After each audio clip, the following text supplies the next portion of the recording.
What is good? What is good, all my real ones? Welcome back to another episode of It Gets Real. It's your boy B, the Flossy Fisherman, and today we are in Southside San Jose here at Bass Pro. Now, for those who have seen the Fish On video, yeah, that was during the pandemic, so this boat wasn't here, but man, this is where I shot some of that video, right in front of the Bass Pro. But today, we're not going for any supplies. I've been invited by Jake Swertell, Better Odds Fishing, to come do a seminar and talk to y'all about crab snaring in the Bay Area. You must have a crab gauge. Tape measure or anything like that is not going to work. Fishing Game is not going to have it. So you must have a crab gauge. They have them available here. And the crab carapace, which is another term for the shell, has 2 points at the end. And between those 2 points is where you want to fit your crab gauge, and you want to get it to touch. If it fits inside of here, it's too small, you have to throw it back. Some of the crab snares also have a measure right here, so you can see it lines up and it's right here touching, you're good to go.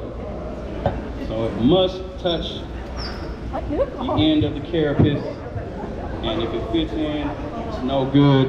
So far as red rock crabs, they have to be 4 inches. So you can use the same thing, end of the scale 4 inches. Red rock crab, those are some of the species that we have out here. Now for red rock crab and rock crab, there is no season. You can fish those year round. You can use crab pots. They're off the jetties. A lot of people are successful with getting those, and it's really fun activity to get everybody to partake in, the whole family. Of course, you do have to be very careful when handling crabs. The best way to handle a crab is by the back 2 legs.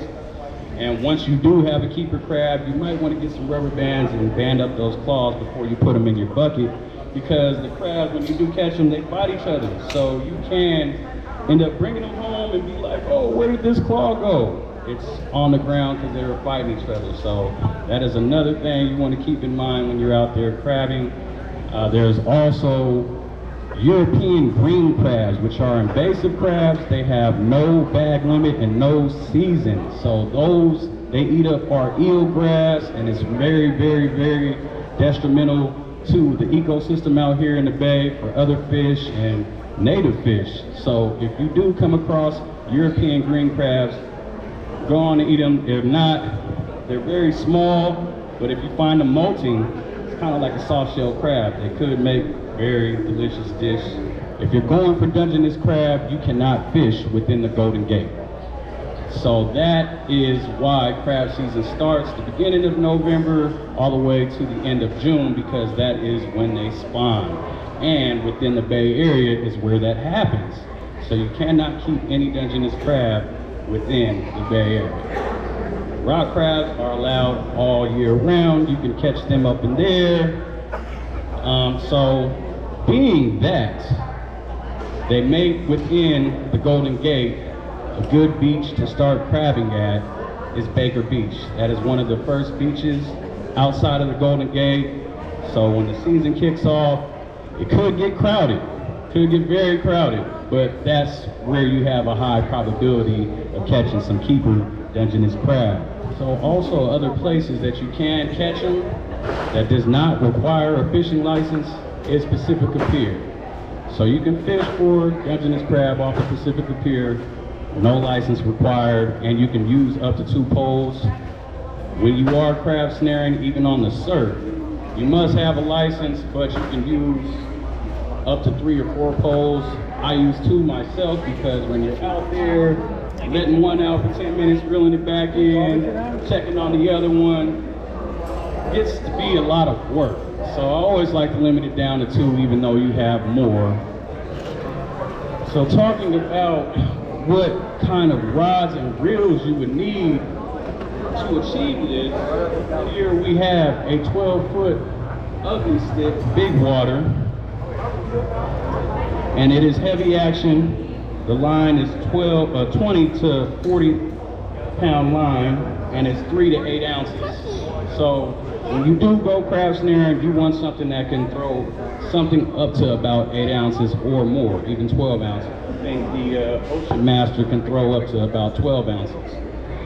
Usually when the tides are rough, that's what I throw, 12-ounce crab snares.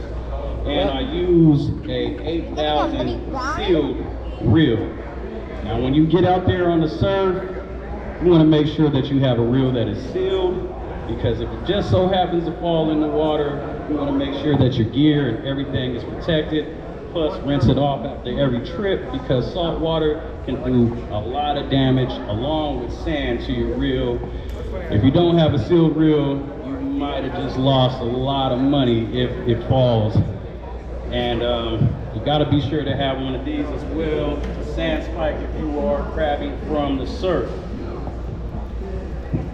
So you put your pole in here, set it in the sand, cast your snare out, wait about 10 minutes before you retrieve your crab snare.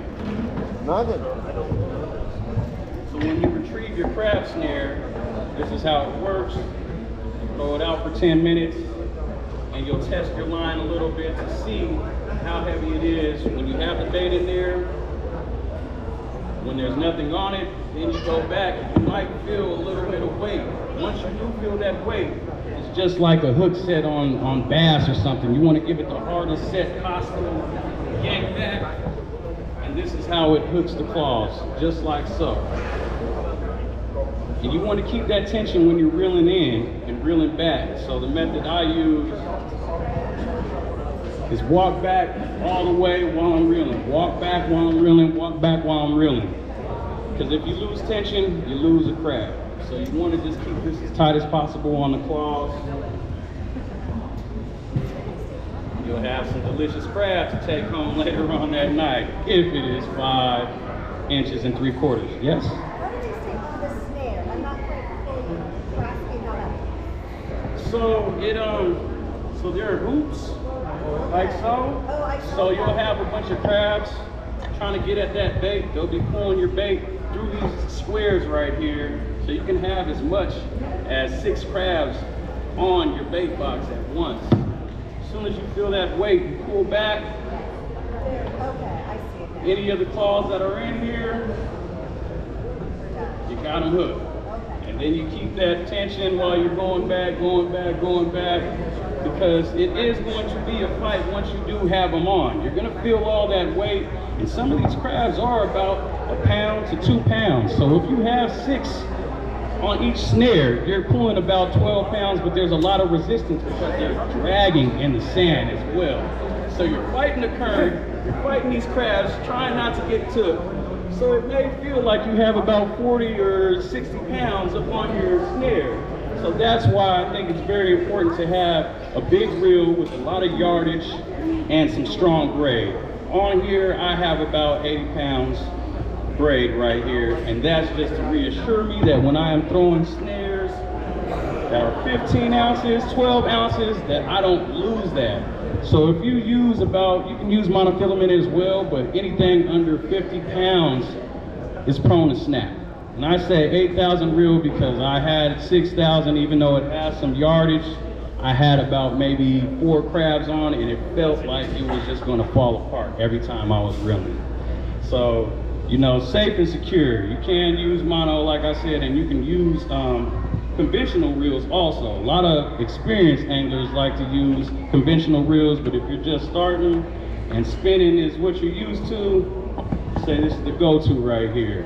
A lot of people like the monofilament because of the stretch, and they say that they can feel the weight a little bit more of the crabs. I'm not too sure about that. I like my security, so this is what I stick with. So have you ever stayed in the water so long that your hands start getting soft? Well, the same thing happens when you're on the surf and you're fishing. So you got to have some protection. So either if you want to get finger guards for when you're casting, especially if you're using braid, because once your skins get soft, that braid when you're casting could cut right into your fingers if you're not protected. So you can either use fishing gloves or you can use sports tape. You'll see a lot of fishermen use sports tape when they're out there casting. And it's just very vital, very important, because you don't want that slicing your finger over. Here are some other craft snares. Big bait box that they have here by the brand Promar. They have another brand with the same logo kind of. And here is a smaller craft snare right here with the weight at the bottom. I think this is about 3 ounce. So you don't always have to throw as heavy as 8 or 15. It all depends on the tide. It's a lot, you go a lot lighter when you're throwing from the pier. You can use 8 ounces, 6 ounces, 3 or 4. If it does get really rough out there though, you can always throw coin weights, torpedo weights along in these cages with your bait. Home Depot, Bass Pro, you need a bucket.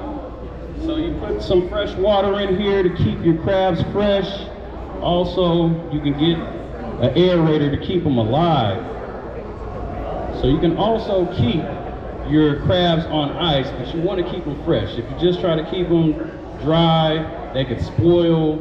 A lot of things that can happen if you just keep them in water that is not circulated, and you don't want none of that. You don't want to go out there and put in all that hard work and then come back and they're either dead or spoiled. So keep them on ice or purchase yourself an aerator, and you can keep those crabs alive and fresh until you get them home and in the pot for everybody to enjoy. Now here in the past decade, craft snaring has gotten real popular. It's almost as big as the regular fishing community. Everybody loves to partake in it because you know when it comes around the holidays, people want some of that Dungeness crab, and they can get up to about $20 a pound in the store. So you can save yourself a lot by going out there and getting them yourself and have a lot of fun doing it. But since these craft snares have been coming out, people have been getting real creative. So you can see these custom molds right here. This is a craft snare from Ken the Crab Slayer. He's a Bay Area local, and this one is called the Reaper. It's the cast of a skull right here. He made that as a weight. I'll go people that up. And here are some of my personal favorites, being a Bay Area native myself. He has none other than the Splash Brothers, Klay Thompson and Steph Curry. So I haven't brought these out to the surf because they're kind of a collector's item. He stopped making them. There was a limited edition thing, and I don't want to take the chances of losing these. These are a very expensive item, but so far as these custom crab snares, they could go for about $20, $15 to $20 a piece. So when you do get one, you kind of want to cherish it. You don't want to lose it. You want to make sure you got your ground covered with strong enough braid to handle it. Any other questions about crab snaring? The limit is 10 Dungeness crab per angler per day. For red rock crab, the limit is 35. Yeah, so you can have a big old feast if you go out for the rock crabs. But when it comes to eating rock crabs, I do strongly suggest that you have a claw cracker. Don't try to crack those big claws with your teeth, you might lose them. And we don't want that. So, but yes, there are many various ways of preparing Dungeness crab. My favorite way is kind of like how they have them in the Asian style restaurant, fried in some batter with a little bit of jalapeno and cilantro and onions. My goodness, it's the best.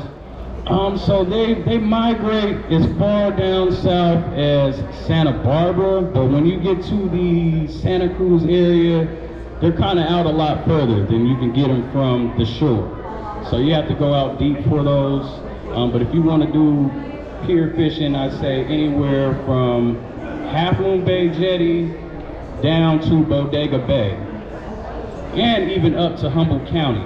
They have a couple of piers up there where the Dungeness crab is thriving. You don't need a special license. If you are fishing from the surf, you just got to have a regular license and you are covered. So I did want to see who was following throughout this. So I'm going to ask a couple of questions. What is the legal size limit of a Dungeness crab? 5 3/4. My man got it right there. Got a hat for you. What is the limit for rock crab? 35. Woo, I don't know who's quicker. I kind of heard his voice though. Come on up, sir. All right. What is the Dungeness crab limit? She made sure she got it. Well, I hope all this information helped you guys out a lot, and yeah, let's get cracking on this crab this season.